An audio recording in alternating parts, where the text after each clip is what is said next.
आप सभी का आज के सेशन में बहुत बहुत स्वागत है। आइए शुरुआत करते हैं इस प्यारे से क्वेश्चन से जो कि एनडीए की परीक्षा में पूछा गया है। तो आइए देखते हैं क्या है प्रश्न।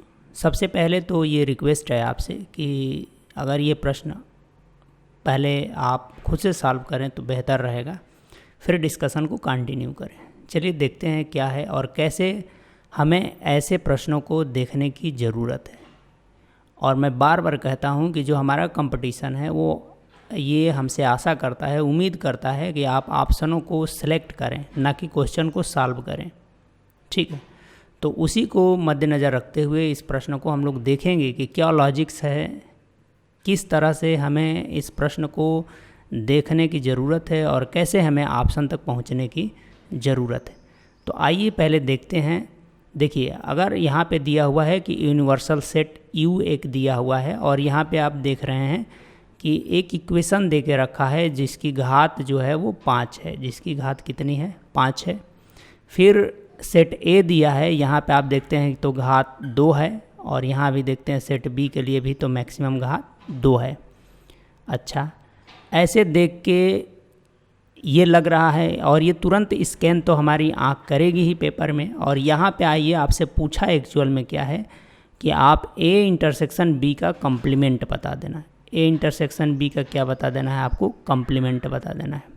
और ऑप्शन में निश्चित रूप से यही दिया हुआ है। तो किस तरह से हमें बढ़ना चाहिए? एक तो तरीका है कि आपको जैसे यहाँ पे ये 5 घात का इक्वेशन है, इसको सॉल्व कीजिए, इसके सारे मान ज्ञात कीजिए, यानी इसके सारे रूट्स ज्ञात कीजिए। फिर A वाले के लिए इसको सॉल्व कीजिए, इसके सारे रूट्स ज्ञात कीजिए, इसके सारे रूट्स ज्ञात कीजिए, फिर इंटरसेक्शन निकालिए और फिर उसका कम्प्लीमेंट निकालिए। आ जाएगा, इसमें कोई दो राय नहीं है। लेकिन ये एक भारी भरकम टास्क है। ठीक है, तो फिर कैसे हमको इसमें आगे बढ़ने की ज़रूरत है? तो ज़रा देखिए, यहाँ पे अगर इस इक्वेशन को थोड़ा सा गौर से आप देखेंगे तो इसको कुछ आप ऐसे लिख सकते हैं। यानी यहाँ पे आप देखें तो एक्स स्क्वायर कामन दिख रहा है, आपका एक्स स्क्वायर कामन दिखेगा। तो अब पूरा निकालने की ज़रूरत नहीं है, अंदर निश्चित रूप से जो भी आए आने दीजिए और बराबर 0 आएगा, क्योंकि हर किसी में एक्स स्क्वायर है। तो यहाँ से एक आइडिया तो आपको लगेगी कि जो x की वैल्यू है, एक x का मान इसमें 0 आने वाला है। एक x का मान यहाँ से क्या आने वाला है?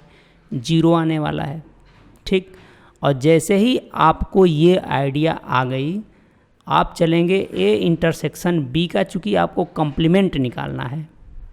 ठीक, तो यहाँ से आपको एक आइडिया लगा कि जो U का जो एलिमेंट है उसमें एक 0 तो होगा ही होगा। उसमें एक 0 तो क्या होगा? आपके पास होगा ही होगा। आप यहाँ आइए, ढूंढिए कि कहीं A इंटरसेक्शन B में तो 0 नहीं है। ठीक है, और यदि A इंटरसेक्शन B में 0 होगा तो इस इक्वेशन को भी सेटिस्फाई करेगा और इस इक्वेशन को भी सेटिस्फाई करेगा। जबकि आप x बराबर 0 रखेंगे तो इसको सेटिस्फाई नहीं कर रहा है। इसका मतलब ये हुआ कि A इंटरसेक्शन B में 0 नहीं मिलेगा आपको।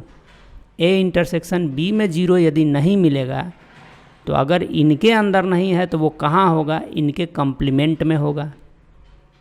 यानी A इंटरसेक्शन B के कम्प्लीमेंट में 0 होगा। ठीक है, एक बात एकदम श्योर हो गई। तो अगर 0 होगा तो ये वाला ऑप्शन इसमें 0 नहीं है, इसमें भी 0 नहीं है। दो ऑप्शन आप क्या कर गए? रिजेक्ट कर गए। ठीक है, अब या तो ये वाला ऑप्शन सही होगा या तो ये वाला ऑप्शन सही होगा। ज़रा इन दोनों ऑप्शनों को देखिए, तो इसमें 0 है, 1 है, 3 है। यहाँ देखिए 0, 1, 2 और 3 है। तो इन दोनों में डिफरेंस क्या है? दोनों में अंतर क्या है? बस ये 2 है, यहाँ पे 2 अधिक है। तो इस 2 को चेक कर लीजिए, इस 2 को चेक कर लीजिए और मान के चलिए कि 2 इसमें है। ठीक, तो हम यहाँ पे देखेंगे कि कहीं ऐसा तो नहीं है कि 2 यहाँ पे A इंटरसेक्शन B के अंदर आ रहा हो। तो अगर ये 2 A इंटरसेक्शन B के अंदर आ रहा होगा तो इसके कम्प्लीमेंट में नहीं होगा, इसके कम्प्लीमेंट में नहीं होगा, और नहीं आ रहा होगा तो इसके कम्प्लीमेंट में होगा।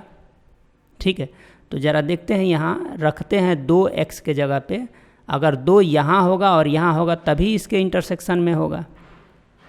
ठीक है, तो यहाँ पे रखिए, देखिए कि इस इक्वेशन को सेटिस्फाई करता है कि नहीं करता है। जैसे यहाँ रखेंगे एक्स स्क्वायर के जगह पे 2 तो ये 4 हो जाएगा, और यहाँ 5 दूना का 10 माइनस 10 और ये 4 6 10, यानी कि यहाँ आपको मिलेगा कि अच्छा इसमें तो 2 होगा और क्या होगा उससे हमको कोई मतलब नहीं है।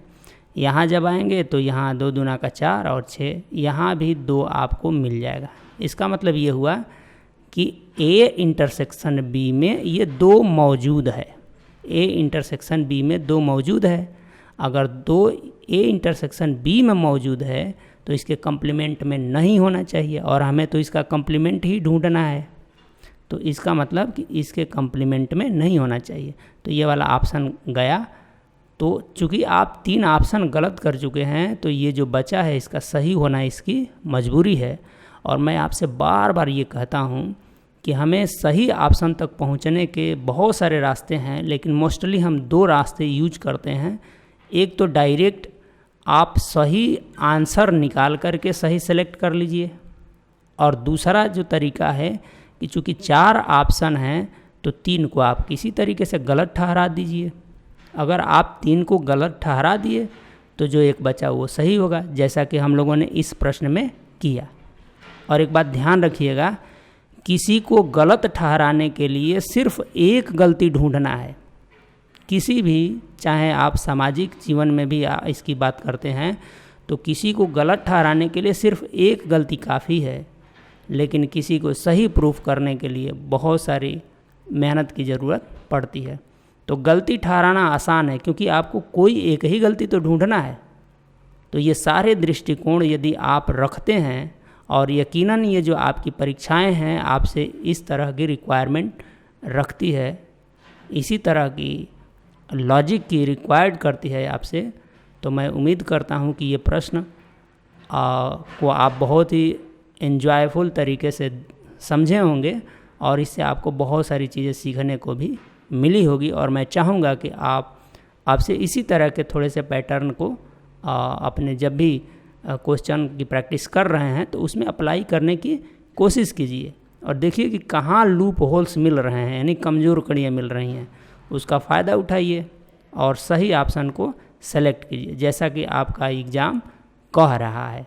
ठीक है, तो मेरे साथ तब तक बने रहने के लिए आप सभी को बहुत बहुत धन्यवाद।